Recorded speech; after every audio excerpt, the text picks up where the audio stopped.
गर्व है मुझे इस मिट्टी पर जिसके हर कण में हीरे मोती हैं। यह भूमि है योद्धाओं की, भारत जिसका नाम है। न जाति देखी हमने, न धर्म देखा किसी का। यूक्रेन हो या रशिया, सबको गले लगाया हमने। जन जन को यह सिखलाया, वासुदेव कुटुंबकम का पाठ पढ़ाया। संविधान के नए पन्नों पर भारत का भविष्य नजर आया। भारत का बच्चा बच्चा जय भारती चिल्लाए। भारत माता की जय। नमस्कार, मैं प्रतीक शिंदे आज बात करने जा रहा हूं गणतंत्र दिवस के बारे में। गणतंत्र दिवस मनाया तो जाता है कॉन्स्टिट्यूशन फ्रेमिंग के कारण। इसी दिन हमारा संविधान लिखा गया था। उन्हीं कुछ पन्नों पर हमने अपना भविष्य संजोया था। इस दिन की इतनी कीमत हमारे लिए इसलिए है क्योंकि इस आज़ादी के लिए हमको बहुत सारी कुर्बानियाँ देनी पड़ी।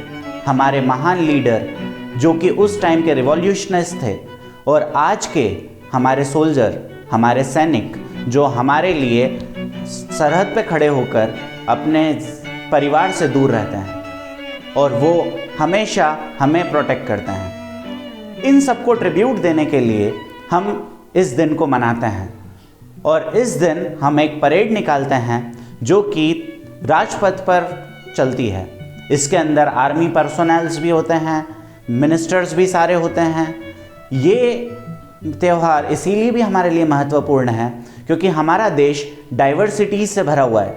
आप देखेंगे कि हमारे देश में फूलों की भी अगर प्रजातियों की अगर बात की जाए तो 1300 टाइप के फ्लावर्स हमारे देश में मिलते हैं। अगर जीव जंतु की बात की जाए तो 8000 टाइप के वैरायटीज़ के हमारे पास जीव जंतु छोटे से लेकर बड़े तक मिलते हैं। और भाषाएं बोली जाएं तो भाषाएं भी 8000 टाइप की भाषाएं हमारे देश में हैं, जिसमें से 21 ऑफिशियल लैंग्वेजेस हैं। इतनी सारी डाइवर्सिटीज़ के बाद भी, इतने सारे धर्मों के बाद भी हम सब इकट्ठा रहते हैं और सब इन सब से ऊपर अपने आप को भारतीय बोलते हैं। इसीलिए हमारा एक ही ध्येय है, एक ही मकसद है कि हम सबको ब्रदरहुड की भावना लाते हैं। वैसी ही भावना जिससे कि एक इंसान को इंसान की कीमत जाननी चाहिए, ना कि किसी और चीज़ की। जब हम जाति, धर्म, कास्ट, क्रीड वगैरह से उठकर जब हम देश के बारे में सोचते हैं तो कोई हमें तोड़ नहीं सकता। ऐसा ही कुछ हुआ था जब अंग्रेज हमारे देश में आए थे।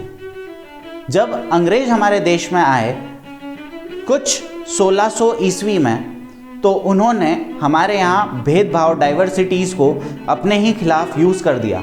उन्होंने इन्हीं डाइवर्सिटीज़ को एक दूसरे के खिलाफ भड़का दिया और जिसके कारण सभी के सभी हम अलग हो गए। और जब हम अलग हो गए, जब उंगलियां भी अलग अलग हो जाती हैं तो उसको आसानी से तोड़ा जा सकता है। जब मुट्ठी बंधी होती है तो कोई को उसको तोड़ने में बहुत मेहनत लगती है। इसीलिए हमें हमेशा यूनिटी में रहना चाहिए। हमने जो एक बार गलती कर दी उसके कारण हमारा देश गुलाम हो गया और उसके बाद न जाने कितने बलिदान हमको देने पड़े हमारी आज़ादी वापस लाने के लिए।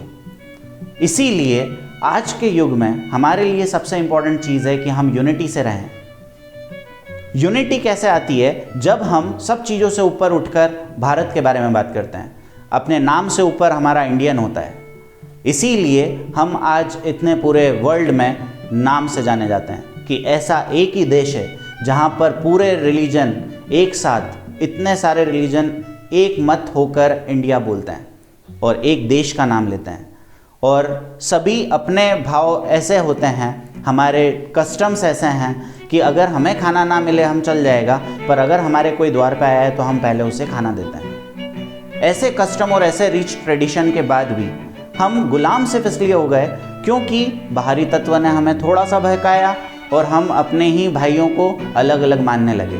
क्या आप जानते हैं हमारा कॉन्स्टिट्यूशन कब फ्रेम हुआ था? ये हुआ था 26 नवंबर 1949 में, पर इसको ऑफिशियली डिक्लेयर किया गया जनवरी 26, 1950 में। हमने इसीलिए 26 ही रखा जनवरी को भी। हम चाहते तो हम 20 कर सकते थे, 30 कर सकते थे, बट क्योंकि ये फ्रेम हो गया था 26 ऑफ नवंबर को ही, इसीलिए हमने इसको इनेक्ट भी जब किया, जब एडॉप्ट भी किया, तो वो हमने किया 26 जनवरी 1950 में, जिसके कारण हम हमेशा, हमारी आने वाली पीढ़ियां भी ये जान सके कि हमारे महापुरुषों ने अपने जीवन का कीमती बलिदान दिया इस देश को आज़ादी को पाने के लिए।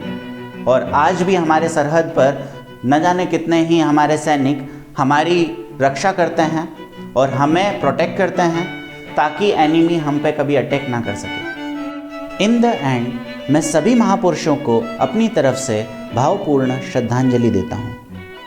भारत माता की जय। मिलते हैं अगले वीडियो में।